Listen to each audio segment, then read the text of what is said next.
The first thing that I would probably talk about is my financial thermostat. Being raised in poverty, you don't believe that you're worthy of. In fact, there's almost a stigma of rich people are bad.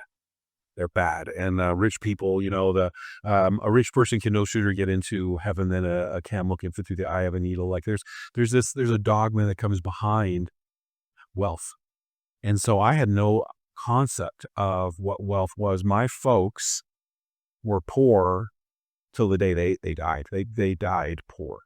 Um, Not owning, not looking how to create wealth. And there's nothing wrong with creating wealth as long as you're not that's your sole purpose. Right. There's a lot of other things in life, but my first year in real estate, my broker came to me. He said, "Rob, if you keep it up, you're going to make six figures this year." And I'm like, six figures? I didn't even know what that meant.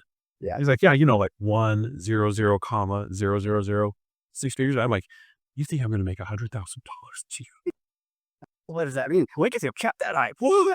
Yeah, because the most my folks had ever made was between $40 and $50,000 in a year.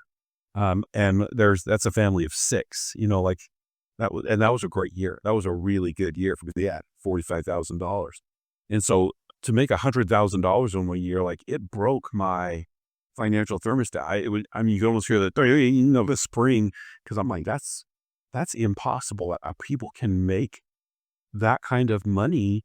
And then it's interesting, like then once I did it, my first year in real estate, and this was back when the median price of a house was $153,000. I sold I made $126,000 that year with my splits, and I was paying a split on for leads, and I was on a team, and it changed my perspective. And then the second part was being around people who were making way more than that. Like every year they were making significantly more than that, and being with them. That first year in real estate, I sold enough homes that I sold 39 homes my first year. And I won a cruise, and I got to go with these guys that I considered kind of like real estate gods.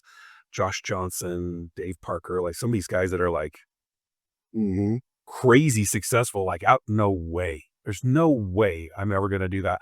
And I hung out with them, and I had dinner with them. I played volleyball with them. We went to a water park, and they're just dudes, Yeah.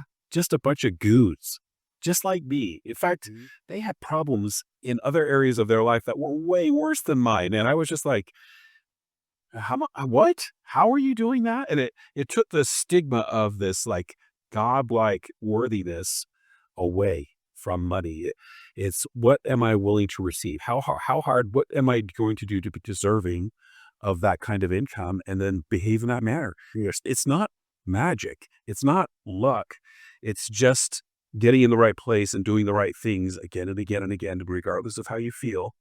Sometimes I don't want to get on the phone. Sometimes I don't want to have those conversations. I get up and go to the gym, but that's not my choice because I'm a professional at what I do. I'm really good at it, and I'm going to do it every day, regardless of how I feel.